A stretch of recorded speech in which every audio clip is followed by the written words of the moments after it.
Ain't nothing but a heartache. Tell me why. Ain't nothing but a mistake. Tell me why. I never wanna hear you say I want it that way. Now on that note, hi everybody. We're the Continuity Crew. I'm Will. I'm Wynn. And this week we're talking about our favorites, and we're starting off with the best. the Man in Yellow. The Man in Yellow. The guy from Indiana Jones. Looks like Short Round. He Short does round. look like Short Rounds. And I'm Asian too. Look. Yeah. But That was me. I'm just kidding. That's not me. he grew up. But yeah, Wynn, go ahead. Go off, bro. Go off. Go Actually, off. I gotta put a disclaimer. I don't really have like a favorite all time movie. Mm-hmm. I just kind of Which go is through fair. the motions, you know. Sometimes I prefer other movies and like in another time, and it depends on what I feel. It's like food. Sometimes I prefer fast food. Sometimes I prefer some fancy ass restaurant. Like I've had a $300 Yeah, later steak, this week. but it's still pretty good when you get a $20 steak. So I'm just saying. Yeah, later this week y'all will see like how I've got like 20. So I definitely. Don't it's have an ever-changing list, is the whole thing. Yeah. I feel like with everyone. So, but You'll also get to see the boys, the camera boys. the continuity camera boys. Yeah, there's some controversial stuff in there. Stay Get to tuned watch for it. that. Stay Make sure you're tuned for that. subscribed. Yep, you'll see it. It's very controversial. I know what the thumbnail is gonna look like. It's just, Oh God. and that's how I get canceled. Yep. Anyways, yeah, today we're gonna be talking about my favorite movies, but Cool. I'm gonna be talking about my favorite movies of the past decade at least. Mm-hmm. Yeah. Fair. Something that kind of grew on me and made me really want to watch movies more, and made me realize that I love movies. Mm-hmm. Because like in the past, I used to have this Asian kind of mindset when it comes to movies, where whatever's on there is like, for example, like Transformers. I'm like, I love that shit. 'Cause there's Explosions. Explosions, women. Come on now. But yeah, I'm gonna be talking about my movies, my favorite movies in the past decade. I'm gonna include ones that, you know, somewhere in 2007, which I think you could agree on too. I'm ready. First one, you haven't. I think you've seen this one. Oh, I know which one. I think. Well, go ahead. Go ahead and say it. I'm gonna start with my number 5, The Nice Guys. Yes. Yeah, I don't remember his name though. That's What's his name? That's Russell Crowe, right? Russell Crowe, and And then the guy Ryan Gosling. Ryan Gosling. That said Reynolds, but Yeah, it's almost the like- other yeah, pretty the other one. Canadian Ryan. Yeah, love that movie. Very witty, very funny. That's in my. So I have an app called Taste, and like my Amazings. That's one of my. That's like the best you can give. You've seen it? Yes, that movie's incredible. Yeah, it's comedy done right. At least I think so. I would agree. Yeah, it's such. I base a lot of my photos and a lot of their kind of looks that they have on there. For example, like the 80s kind of vibe, but not actually having the 80s kind of vibe. I kind of dig it. So, Nice Guys, very provocative, but I love it. Rated R. It's available now on, I think, on Netflix or I think Hulu. it was on HBO Max for a little bit. HBO Max. Okay. It may still be on there. I don't know. But yeah, it was supposed to be a TV series. I think we talked about that. That's so cool. I would have loved to see that, but it feels like it is one. You know what I mean? It feels like it's an older TV series. So, but It's very well done. That one's top in my top 100, definitely. So That's fair. Yeah, that's just a movie that I've liked in the past decade. But yeah, another one, I just think this one's very cool. The Birdman. oh man, yeah, that's another one. I have that one listed as amazing as well. Yeah, Michael Keaton. And then I don't remember. I think it's the guy that we mistaken the name for. But We've got Emma Stone, Edward Norton. It's the only time I've ever liked Edward Norton. I gotta be honest with That's you. fair. You had sidetrack. You ever see Motherless Brooklyn? Mm-mm. That's got Edward Norton, and it's literally a movie that he wrote and directed and everything. And it's literally like, look at me, I'm Edward Norton. I can act like a motherfucker. That sounds about right. That's why this movie fits him, because this is basically what it is. Like, Yeah, look at me, I'm Edward Norton. I can fucking act. Zach But- Galifianakis, Zach Galifianakis, and then who's the director's name? Alejandro Ferreira. G. Inarritu. Yeah. Yeah, he did Alejandro Revenant. Inarritu. Oh, yeah, he did Revenant. Yeah. That's cool. I can't pronounce his name, so if I get it wrong, feel free to correct me in the comments. It's not like people do that anyways already. So, yeah, one of my favorite movies, well written. It flows really well throughout, and there are times when it's kind of like, but at the same time, it's very entertaining. I like seeing Michael Keaton act or try to act just on stage. Yeah, it's almost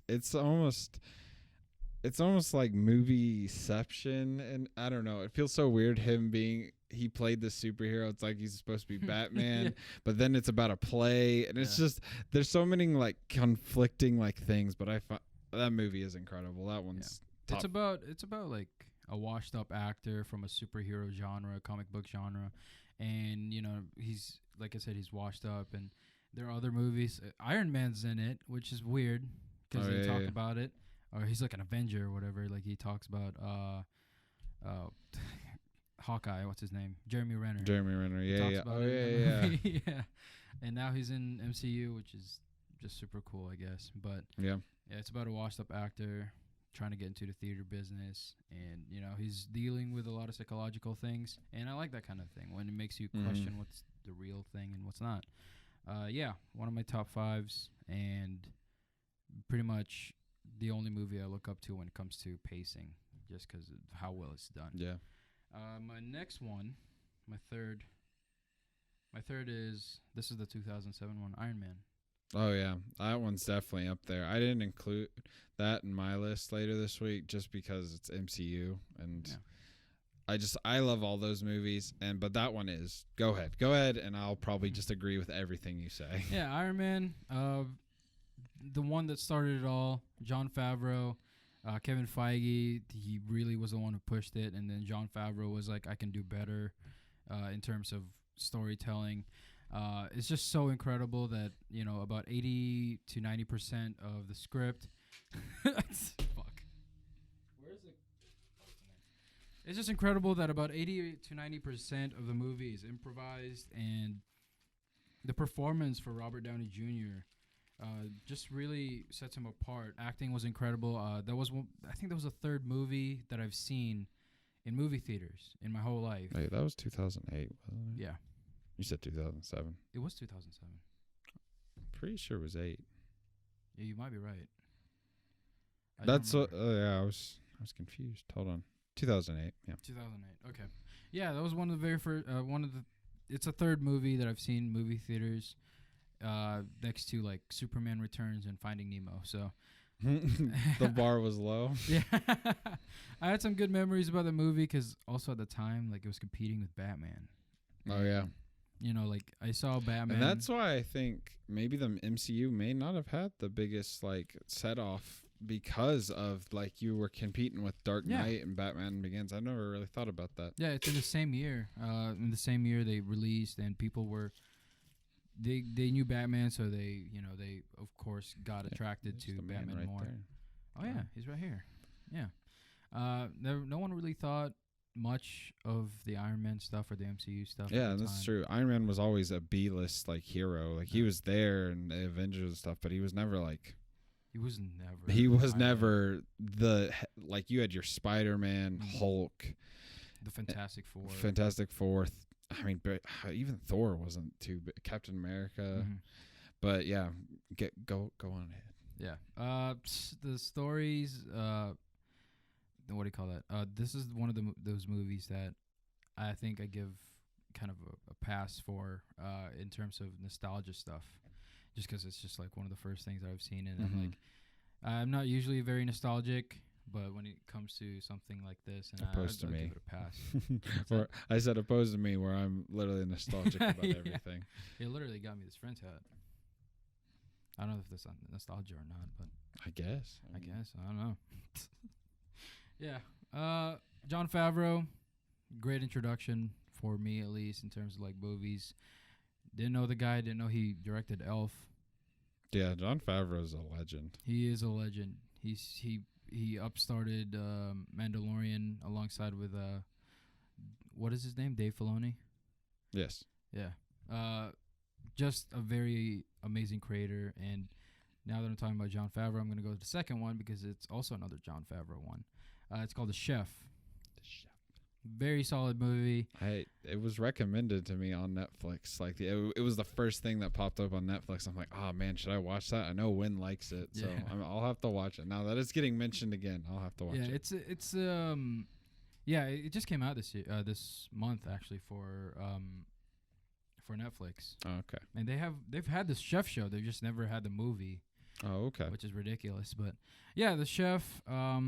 It's not the best movie. Like, it's not the greatest movie ever. Or it's not Citizen Kane or anything. It's no Citizen Kane. It's not Citizen Kane. Go watch your Citizen Kane video. Watch that video. It's not like it's not like a great representation of filmmaking, but I do think that the message behind it, in terms of like for artists or about artists, I really dig it because that's really a reflection of an artist's life. Just kind of the struggles of it, and just kind of like, what they have to go through when it comes to someone with an upper management thing going on. So yeah, I like that movie because it's about artists, and it's kind of it's not for artists, but it's also for artists, but it's also about food. Yeah, who doesn't love food? I haven't seen it, so I don't have much input on it, but I will watch it. I will watch it maybe later tonight. We'll see. Yeah. It's just a feel-good movie. It's about a father and son. They go across the country. They get a food truck and stuff. So, yeah, it's just a feel-good movie. The guy, there's a guy on YouTube that actually got a tattoo of one of the utensils they use. Pretty ridiculous, but it's pretty cool. Nice. Yeah, I don't. You do you, man. I just remember. You do. I just remembered that. Yeah. Also, check out their show, The Chef Show. Pretty solid. It makes you really hungry, especially with the food that they represent. They talk about the food that's in the movie. I'm already hungry. You said food, and then I got hungry. This one, I think me and Will agree, but he didn't put it on his list. I did not. Nightcrawler. Movie's incredible. God bless Jake Gyllenhaal. Oh yeah. Go ahead. Yeah, this is yours, so I'll let you go, and I'll fill in. Yeah, Nightcrawler, man. It made me want that's the movie that actually made me want to make movies and want to write stuff, just because I like the antagonistic protagonist.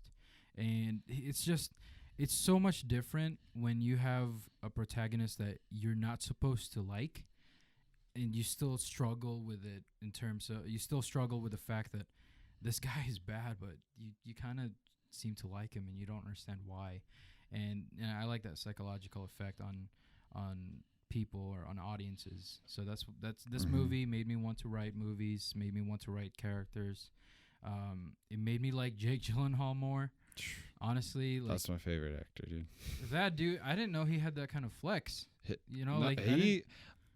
I feel like, I don't know. I feel like he's got so much more of a career to go to, and it's just Nightcrawler is incredible. That movie. I've been scared by movies. I've been scared by images and movies and all that.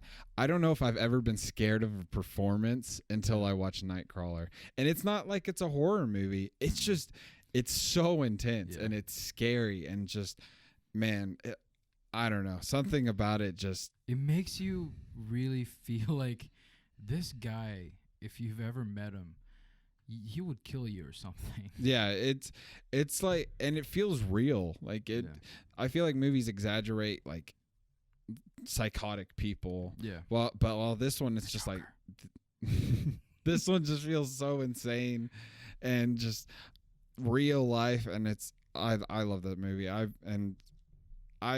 think that movie may have started my love for Jake Gyllenhaal too.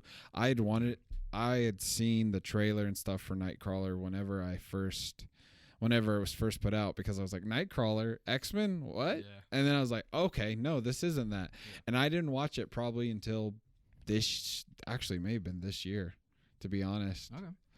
And it was definitely last year, because I definitely like got hooked on a Jake Gyllenhaal hook. I've seen all of his movies, which I'm proud to say. Like, he's just to go off on a Jake Gyllenhaal rant for a second, but like, he has made some awful movies, but he still shines in them in a little bit, but not always. Like, there's one that I'll have to look it up, and this is probably the worst movie like his worst movie. It's some rom-com, but it is. I don't think it was supposed to be good. Like they knew it wasn't, and they went for it. They went for it hard.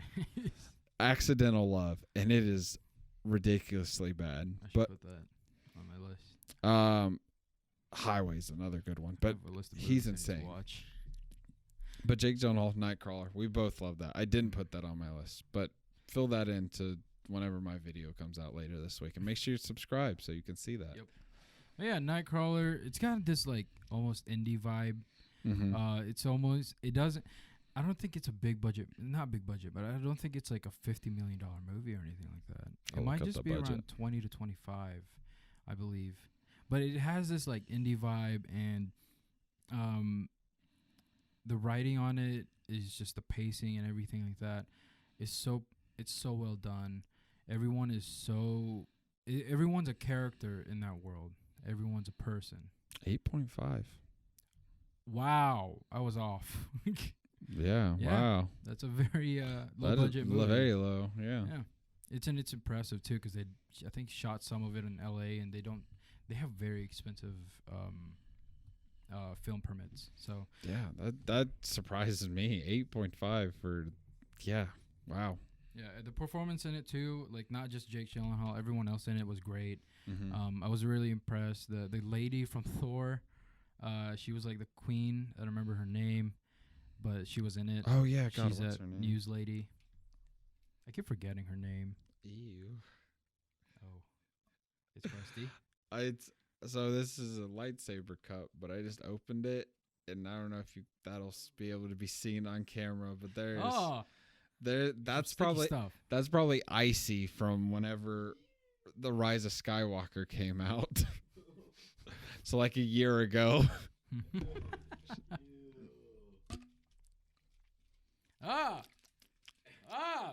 Sticky. I didn't appreciate that.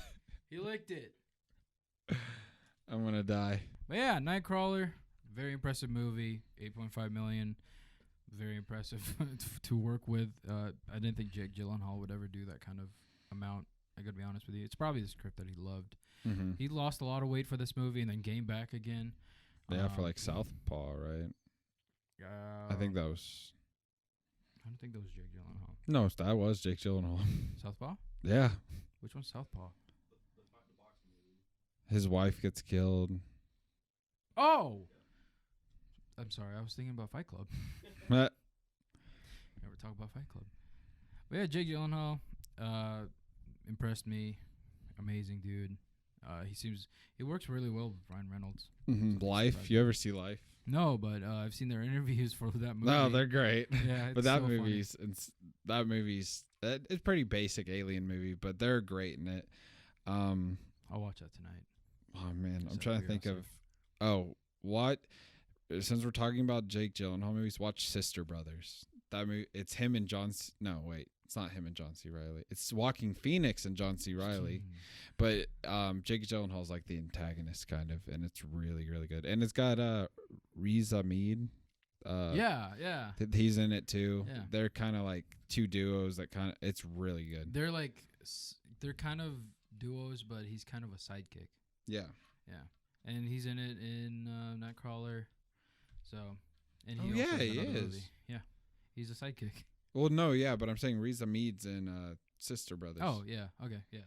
Yeah, definitely watch that if you haven't seen that. I lost track of what I was gonna say. I'm sorry. No, you're fine. It was definitely along those lines. If they're ever gonna recast Joker again, just get Jake Gyllenhaal. Him or Willem Dafoe would be Yeah. mine. Yeah, Well- Willem Dafoe, he would pull it off. If you're going for like I don't know. I feel like if we redid DCEU, replace Leto with Gyllenhaal, but if we're doing a separate universe with Pattinson, I feel like a Dafoe's the better way to go. Yeah.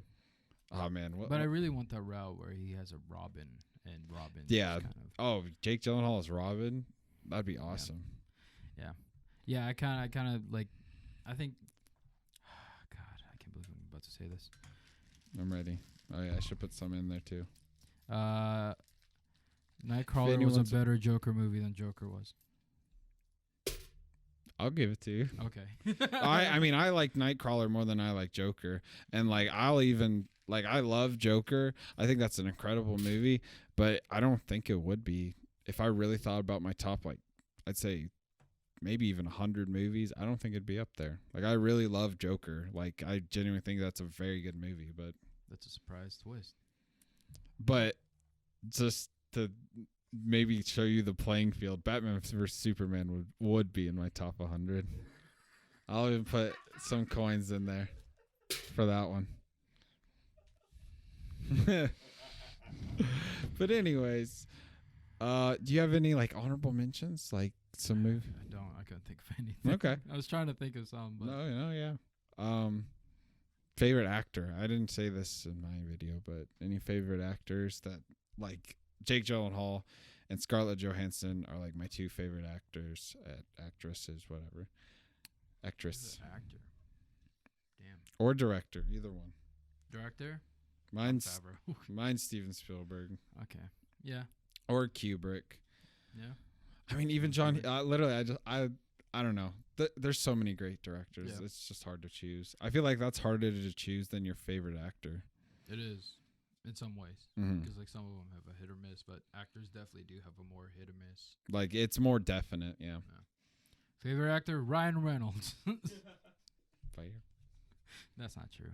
I'm never gonna reveal my favorite actor.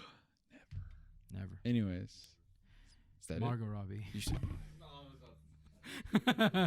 well, That's Continuity Crew. that's your favorite movies. Yep. Stay tuned. Make sure you subscribe. You'll see Jacob and Matthew's favorite movies next. Then mine at the end of the week, because best for last. Anyways, thank y'all for watching. Make sure you like, comment, subscribe. Tell us your favorite movies in the comments down below. We will see y'all next time. We love y'all. We love movies. The other way around. It's we love movies. We love y'all. Thank you. See y'all next time. Peace.